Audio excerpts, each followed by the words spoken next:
کسی بھی معاہدے کی بنیاد بن سکتا ہے۔ یہ بھی کہا جا رہا ہے کہ زیر بحث معاملات میں آبدائے ہرمز کی ممکنہ دوبارہ بحالی، ایران پر عائد پابندیوں میں نرمی اور علاقائی پراکسی گروہوں کے حوالے سے اختلافات اب بھی برقرار ہیں۔ امریکی نائب صدر جے ڈی وینس نے کہا کہ صدر ڈونلڈ ٹرمپ ایران کے ساتھ محدود نہیں بلکہ ایک بڑا اور جامع معاہدہ چاہتے ہیں جس میں صرف جوہری پروگرام ہی نہیں بلکہ وسیع تر سیکیورٹی خدشات بھی شامل ہوں۔ انہوں نے ایک بار پھر یہ کہا کہ ٹرمپ انتظامیہ کا موقف واضح ہے کہ ایران کو کسی صورت جوہری ہتھیار حاصل کرنے کی اجازت نہیں دی جا سکتی اور ساتھ ہی خطے میں غیر ریاستی مسلح گروہوں کی حمایت کا سلسلہ بھی ختم ہونا چاہیے۔ انہوں نے یہ اعتراف بھی کیا کہ امریکہ اور ایران کے درمیان گہری بد اعتمادی موجود ہے جو فوری طور پہ ختم نہیں ہو سکتی۔ امریکی صدر ڈونلڈ ٹرمپ نے اس دوران ایک بار پھر حیران کیا اور اچانک ایران کے گرد کی گئی بحری ناکہ بندی ختم کرنے کا اعلان کر دیا۔ انہوں نے کہا کہ چین نے ایران کو ہتھیار نہ بھیجنے پر اتفاق کر لیا ہے۔ انہوں نے اپنے social media plate form truth social پہ مزید لکھا کہ چین اس بات پر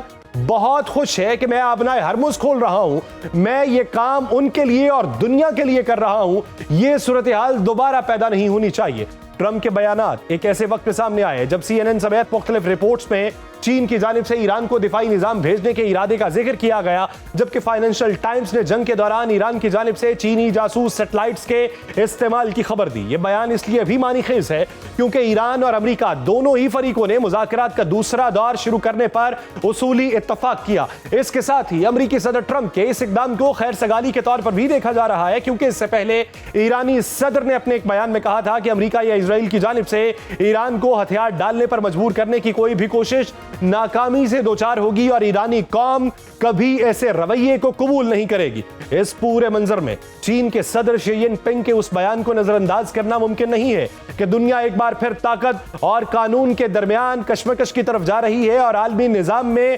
انتشار بڑھ رہا ہے۔ چینی صدر کا یہ بیان اس لیے اہمیت رکھتا ہے کیونکہ اس کے بعد ہی صدر ٹرمپ نے ایران کی بحری ناکہ بندی ختم کرنے کا اعلان کیا کیونکہ یہ واضح اشارے مل رہے ہیں کہ چین کے لیے خطے کی موجودہ صورتحال قابل قبول نہیں۔ دوسری جانب بحری آمد و رفت پہ نظر رکھنے والی کمپنیز کے مطابق خطے میں شدید کشیدگی کے باوجود آبنائے ہرمز پہ مکمل تعطل پیدا نہیں ہوا اور پیر کے روز کم از کم 2 تجارتی جہاز اس گزرگاہ سے گزرنے میں کامیاب رہے، جس سے ظاہر ہوتا ہے کہ سمندری تجارت مکمل طور پہ رکی نہیں۔ اقتصادی ماہرین کے مطابق ایران کی معیشت کا بڑا انحصار آبنائے ہرمز پہ ہے اور متبادل راستے اگرچہ موجود ہیں لیکن محدود ہیں۔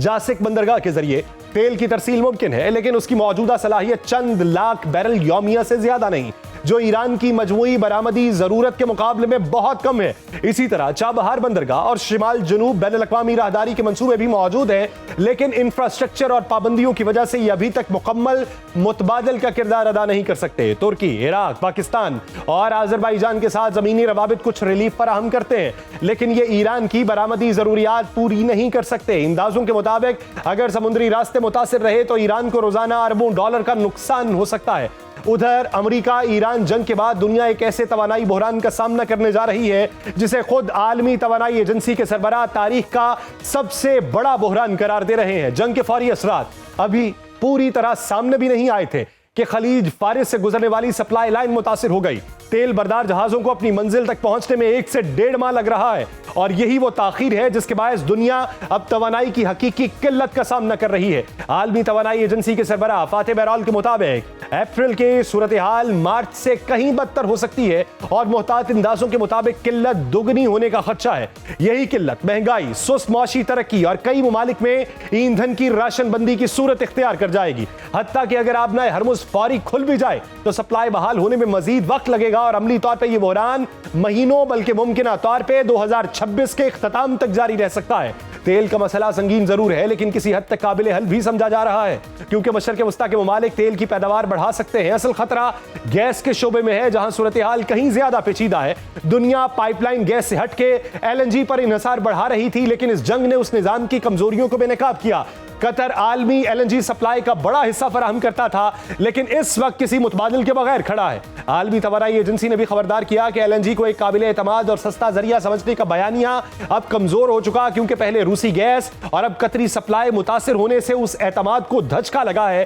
نہ صرف سپلائی متاثر ہوئی بلکہ پیداواری صلاحیت بھی کم ہو گئی اور بحالی کا کوئی فوری راستہ موجود نہیں، اس لیے گیس کی قیمتیں طویل عرصے تک بلند رہنے کا امکان ہے۔ یہ حالات اس لیے پیچیدہ رخ اختیار کر چکے ہیں کیونکہ توانائی کا بنیادی ڈھانچہ بھی تباہ ہوا ہے۔ 1.5 ماہ کی بمباری نے مشرق وسطیٰ میں تیل اور گیس کی درجنوں تنصیبات کو نقصان پہنچایا، خاص طور پہ قطر کے راس لفان گیس کمپلیکس کو شدید نقصان پہنچا۔ دنیا کے سب سے بڑے LNG پلانٹ کی صلاحیت نمایاں طور پہ متاثر ہوئی اور ایسے پلانٹس کی مرمت مہینوں نہیں بلکہ کئی سال لے سکتی ہے، جبکہ دیگر ممالک میں بھی ریفائنریز اور فیلڈز کو پہنچنے والا نقصان اربوں ڈالر کا بوجھ بن چکا ہے۔ یہ سب کچھ ایسے وقت میں ہے جب خطے کے ممالک کے پاس اضافی سرمایہ بھی محدود ہو چکا۔ پہلے یہی سرمایہ پیداوار بڑھانے اور سپلائی مستحکم کرنے پر خرچ ہونا تھا، لیکن اب وہی وسائل تباہ شدہ تنصیبات کی بحالی اور دفاعی اخراجات پر خرچ ہوں گے۔ صارف ممالک اس وقت دباؤ کا شکار ہیں۔ بڑھتی قیمتوں کے ساتھ ساتھ توانائی کے متبادل ذرائع میں سرمایہ کاری، سبسڈیز اور مالی خسارے حکومتوں کی صلاحیت کو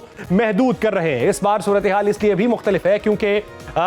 کووڈ اور گزشتہ بحرانوں کے بعد قرض لینے کی گنجائش بھی کم ہو چکی ہے۔ کووڈ نے پوری دنیا کو جس طریقے سے جکڑا تھا اب بھی وہی منظرنامہ دکھائی دیتا ہے۔ مزید یہ کہ دنیا اپنے اسٹریٹجک تیل کے ذخائر پہلے ہی استعمال کر چکی۔ مغربی ممالک نے کروڑوں بیرل تیل مارکیٹ پہ لا کے وقتی ریلیف دیا، لیکن یہ حل عارضی تھا اور چند ماہ بعد انہی ذخائر کو دوبارہ بھرنا پڑے گا جو خود قیمتوں میں اضافے کا سبب بنے گا اور بحران کو مزید طول دے گا۔ ان تمام عوامل کے ساتھ ایک اور خطرہ بھی مسلسل موجود ہے اور وہ ہے جنگ کا دوبارہ بھڑکنا۔ مشرق وسطیٰ کو طویل عرصے تک توانائی کا ایک قابل اعتماد مرکز سمجھا جاتا رہا، لیکن اب یہ اعتماد کمزور پڑ چکا ہے۔ انشورنس، نقل و حمل اور سیکیورٹی اخراجات بڑھ چکے ہیں۔ سپلائی چین کو لاحق خطرات مستقل قیمتوں کا حصہ بنتے جا رہے ہیں۔ عالمی توانائی ایجنسی نے بھی خبردار کیا کہ سپلائی چین کی خطرات کے باعث تیل کی قیمتوں میں ایک اضافی پریمیم طویل عرصے تک شامل رہے گا جو بالآخر صارفین تک منتقل ہوگا۔ یہ بحران صرف تیل یا گیس تک محدود نہیں بلکہ ایک وسیع معاشی جھٹکا بنے گا، اور ماضی کے توانائی بحرانوں نے مہنگائی، معیار زندگی میں کمی اور سماجی بے چینی کو جنم دیا تھا، لیکن اس بار حالات اس سے بھی زیادہ پیچیدہ دکھائی دیتے ہیں۔ ابتدائی اثرات ایشیا میں نمایاں ہیں، لیکن یہ لہر جلد یورپ اور دیگر خطوں تک جائے گی۔ اس پورے منظرنامے میں مشرق وسطیٰ میں جنگ بندی کا ایک ہفتہ مکمل ہو چکا، جس کے باعث خطے میں وقتی طور پہ امن و سکون بحال ہوا، لیکن اسرائیل اب بھی جنگ ختم کرنے کے موڈ میں نہیں، اور اسرائیلی ادارے ایران کے اندر ممکنہ اہداف کی فہرست کو حتمی شکل دے رہے ہیں، جبکہ افواج بھی ہائی الرٹ پہ ہیں۔ اسرائیلی سیکیورٹی حلقے یہ سمجھتے ہیں کہ مذاکراتی عمل تعطل کا شکار ہے اور کسی بھی وقت دوبارہ فوجی تصادم کا خدشہ موجود ہے۔ تو ایسے میں ایران پر برتری حاصل کرنے کے لیے ضروری ہے کہ اس پر 28 فروری کی طرز پر ایک اور حملہ کیا جائے۔ اس کا یہ خواب پورا ہونے کا زیادہ امکان نہیں کیونکہ ایران بھی اب ماضی کے تجربات سے سبق سیکھ چکا ہے۔ اس دوران واشنگٹن میں امریکی وزیر خارجہ مارکو روبیو کی موجودگی میں لبنانی اور اسرائیلی سفراء کے درمیان براہ راست مذاکرات کا آغاز ہوا، لیکن اس کے باوجود جنوبی اور مشرقی لبنان میں اسرائیلی فضائی کارروائیاں مسلسل جاری ہیں اور مختلف علاقوں کو نشانہ بنایا گیا، جس سے صورتحال مزید سنگین ہو گئی۔ ادھر حزب اللہ نے بھی جوابی کارروائیوں کا دعویٰ کیا اور کہا کہ اس نے راکٹس اور ڈرون حملوں سے اسرائیلی فوجی اہداف کو نشانہ بنایا۔ حزب اللہ کا کہنا ہے کہ یہ کارروائیاں اس وقت تک جاری رہیں گی جب تک اسرائیلی حملے مکمل طور پہ نہیں رکتے۔ اسرائیل نے بنتے جبیل پر کنٹرول حاصل کرنے کا دعویٰ کیا اور کہا کہ اس کارروائی میں حزب اللہ کے درجنوں جنگجو مارے گئے۔ یوں لبنان پر ایک جانب اسرائیلی حملے ہیں، دوسری طرف دونوں ممالک کے درمیان سفارتی محاذ کھلا ہے اور امریکہ میں ہونے والے مذاکرات کو کئی دہائیوں بعد لبنان اور اسرائیل کے درمیان براہ راست رابطے کی ایک فیصلہ کن کوشش قرار دیا جا رہا ہے، لیکن حزب اللہ نے ان مذاکرات کی شدید مخالفت کرتے ہوئے انہیں بے نتیجہ قرار دیا اور کہا کہ ان مذاکرات کے لیے قومی اتفاق رائے ضروری ہے، ورنہ یہ ملک کو اندرونی تقسیم کی طرف لے جائے گا۔ مجموعی طور پر یہ پیش رفت مشرق وسطیٰ میں ایک نئے اور نازک مرحلے کی نشاندہی کرتی ہے، جہاں سفارتی کوششیں شروع ہوتے ہی زمینی صورتحال دوبارہ کشیدہ ہے۔ چنانچہ اس وقت دونوں فریقوں کو امن اور سفارتکاری کو ایک اور موقع دینا ہوگا، کیونکہ اگر اس جنگ کو فوری طور پہ نہ روکا گیا تو پورا خطہ اس کی لپیٹ میں ہوگا۔ اسی ضمن میں مارشل ایران میں موجود ہیں اور وزیر اعظم سعودی عرب میں موجود ہیں، اور ہفتے کے آخر پہ امریکی وفد کا پاکستان آنے کا امکان روشن ہے۔ اسی منظرنامے کا احاطہ کریں گے ایک شارٹ بریک کے بعد، کہیں نہیں جائے گا۔ بریک کے بعد خوش آمدید ناظرین۔ اس موجودہ اپ ڈیٹ کے اوپر بات کرنے کے لیے ہمارے ساتھ موجود ہیں دفاعی تجزیہ کار lieutenant general retired Ghulam Mustafa صاحب اور ایکس امبیسڈر جاوید حفیظ صاحب نے ہمیں جوائن کیا ہے۔ میں آپ دونوں حضرات کا بہت مشکور ہوں۔ جنرل صاحب، سر آپ یہ دیکھیے کہ ایک طرف جو ہمارے فیلڈ مارشل ہیں وہ ایران کے دورے پہ پہنچے، دوسری طرف پرائم منسٹر جو ہیں وہ سعودیہ کے دورے پہ پہنچے ہیں۔ ادھر سے منظرنامہ یہ ڈیولپ ہو رہا ہے کہ اس ہفتے کے آخر کے اوپر دوسرا راؤنڈ جو ہے وہ پاکستان کے اندر ہو سکتا ہے۔ تو یہ صورتحال کس طرف کو جا رہی ہے اور یہ کتنی بڑی ڈیولپمنٹس ہیں اور ان دوروں کے مقاصد پس پردہ کیا دکھائی دیتے ہیں؟ دیکھیے، ایک تو بڑا واضح ہے کہ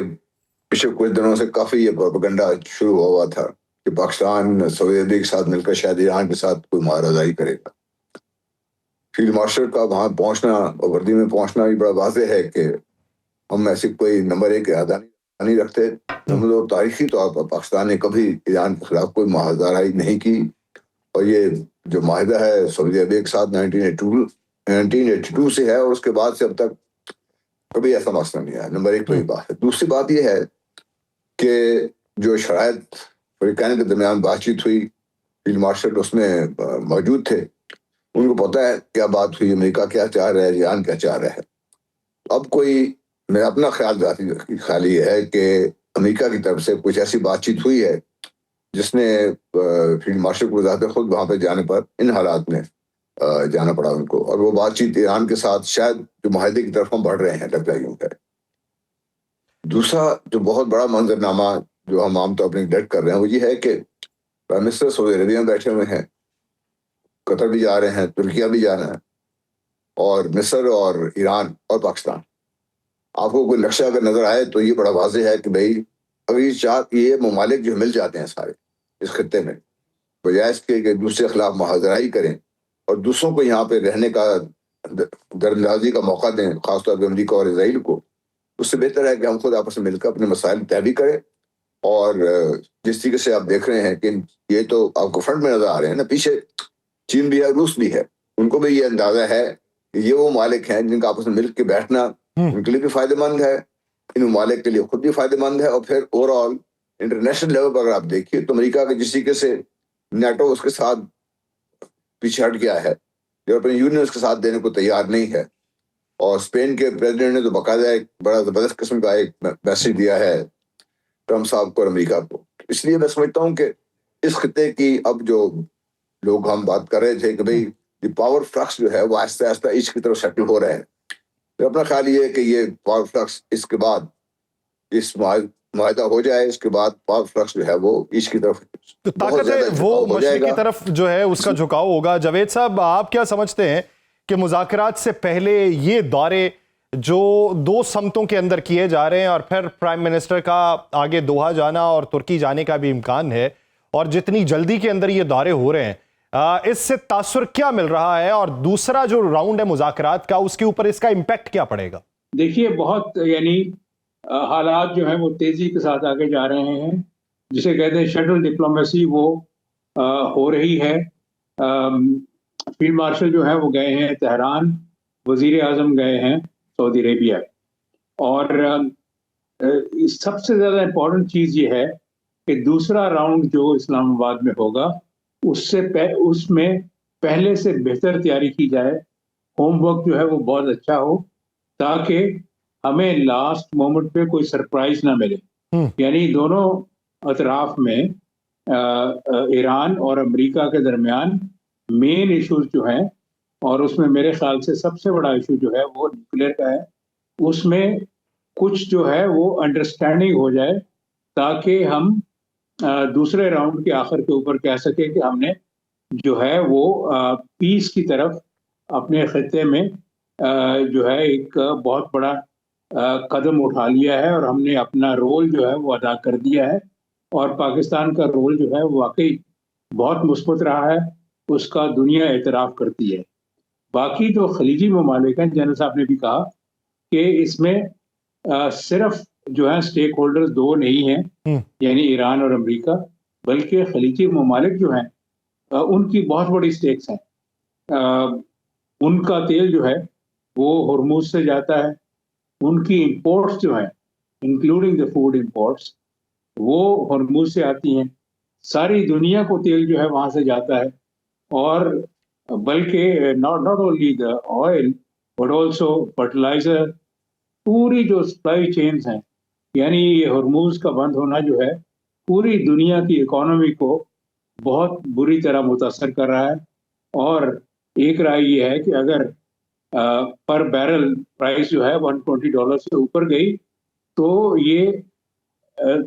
بہت بدشگونی ہوگی، اور تمام معیشتوں کو یہ ہلا کے رکھ دے گی، including that of United States.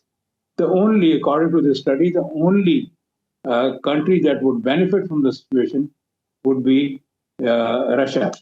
کیونکہ ان کے پاس وہ بھی تیل ایکسپورٹ کرتے ہیں ٹھیک اور ان کا ہرموز سے کوئی تعلق نہیں ہے. پاکستان میں سمجھتا ہوں آپ نے جاوید صاحب جس طریقے سے بات کی ہے کہ پاکستان کا کردار جو ہے وہ بڑا پازیٹیو رہا ہے. جنرل صاحب اطلاعات یہ بھی ہیں کہ جو لبنانی سفیر ہیں وہ سعودی عرب کے اندر اور ایرانی سفیر بھی سعودی عرب کے اندر جو ہیں وہ پاکستانی وفود سے ملاقاتیں کریں گے. تو اس سے یہ تاثر مل رہا ہے کہ وہ فرنٹ جس کے اوپر ایران کو تحفظات تھا اس کے اوپر بھی بات چیت کوئی ہونے جا رہی ہے. تو مجموعی طور پہ خطے میں آنے والے دنوں میں استحکام کیا دکھائی دیتا ہے؟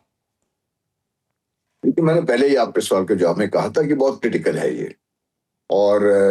پاکستان کا, ایران کا اور سعودی عربیہ کا جو آپس میں لنکیجز ہیں یہ آج کے نہیں تاریخی ہیں یہ, اور اس میں پاکستان نے ہمیشہ بڑا پازیٹیو رول پلے کیا ہے. اور اس وجہ سے میں سمجھتا ہوں کہ اس موقع پر یہ سارے جو شکوک و شبہات ہیں یہ دور ہو کے, سعودی عربیہ کے تحفظات ہیں وہ دور کر کے, ایران کے تحفظات ہیں وہ دور کر کے, آپ دیکھیے لبنان از آلسو افیکٹڈ, لبنان بھی وہاں موجود ہے, سعودی عربیہ بھی, تو مل کر اب یہ سب جو کچھ طے ہونے جا رہا ہے جو مجھے نظر آ رہا ہے, میں I'm not a diplomat یا میں جو میں دیکھ رہا ہوں وہ یہ دیکھ رہا ہوں کہ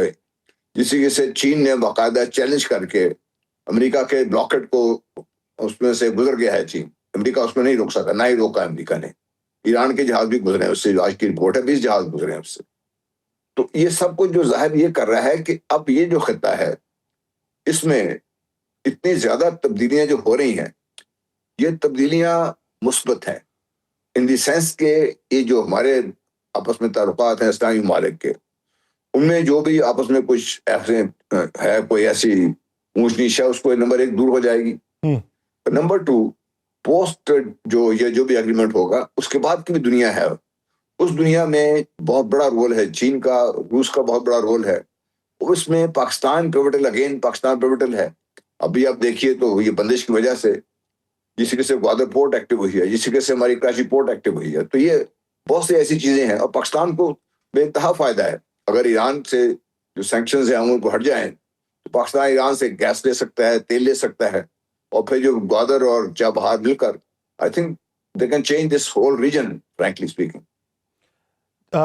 جاوید صاحب اگر صورتحال اسی طرح آگے بڑھتی رہی اور اس میں ہم اعتماد میں لے رہے ہیں سعودی عرب کو بھی اور ایران کو بھی, اور پیغام جو ہے وہ امریکہ کا بھی پہنچایا جا رہا ہے, تو کیا وہ جو پہلے باتیں کی گئیں کہ ایران اپنے افزودہ یورینیم کے اوپر بات چیت نہیں کرنا چاہ رہا, اور جس پہ ایران نے آج کے دن یہ کہہ دیا کہ ہم پہلے ہی اپنے اس بارے میں موقف جو ہے وہ واضح کر چکے ہیں, تو کیا ایک طرف سے بلیم گیم بھی جاری ہے؟ بلیم گیم تو جاری ہے, لیکن یعنی ایران کا جو موقف ہے ریگارڈنگ دا نیوکلیئر پروگرام وہ زیادہ قریب ہے انٹرنیشنل لا کے قریب. انٹرنیشنل لا جو ہے وہ یہ کہتا ہے کہ جن ملکوں نے جو ہے این پی ٹی کو سائن کیا ہے وہ ان کو یہ حق حاصل ہے کہ وہ پیسفل پرپزز کے لیے یورینیم کو کر سکتے ہیں, انریچ کر سکتے ہیں. اور ایران کا بھی یہی ہے, ایران نے تو بار بار کہا کہ ہم نیوکلیئر ویپنز نہیں بنانا چاہتے, ہم البتہ نیوکلیئر پروگرام ہم رکھنا چاہتے ہیں اور پیسفل پرپزز. نیوکلیئر چیزوں کا جو ہے استعمال ایگریکلچر میں بھی ہوتا ہے, ہیلتھ میں بھی ہوتا ہے, کینسر کی ٹریٹمنٹ میں ہوتا ہے, تو وہ یہ چیزیں جو ہے وہ رکھنا چاہتے ہیں اور اس کا ان کو حق حاصل ہے. لیکن اس میں نیوکلیئر پروگرام کی آپ دیکھیں کہ امریکہ سے زیادہ جو ہے وہ مخالفت اسرائیل نے کی ہے, اور اسرائیل میں بھی خاص طور پہ پرائم منسٹر نیتن یاہو. اب یہ ہے فریز جو ہے وہ 5 سال کے لیے ہوتا ہے یا 20 سال کے لیے ہوتا ہے. امریکہ مصر ہے کہ وہ 20 سال کے لیے ہو, ایران کہتا ہے کہ 5 سال کے لیے. اب ہم یہ دیکھیں, یہ بھی ایک بڑا ایک آئرونک چیز ہے کہ پہلے جو ہے پریزیڈنٹ اوباما کے بارے میں جب جے سی پی او ہوا تھا تو 15 سال کے لیے انریچمنٹ جو ہے وہ 3.67 پہ آ گئی تھی, تو اس کو جو تھا وہ ٹرمپ صاحب نے پھاڑ دیا اور اب پھر سے وہی بات چیت جاری ہے. اینی وے ایران کا جو میں پھر سے یہ کہوں گا کہ ایرانی پوزیشن جو ہے وہ زیادہ ٹینیبل ہے, اور امریکہ کا جو ہے, اسرائیل تو کہتا ہے کہ zero enrichment and for ever which is not tenable under international law.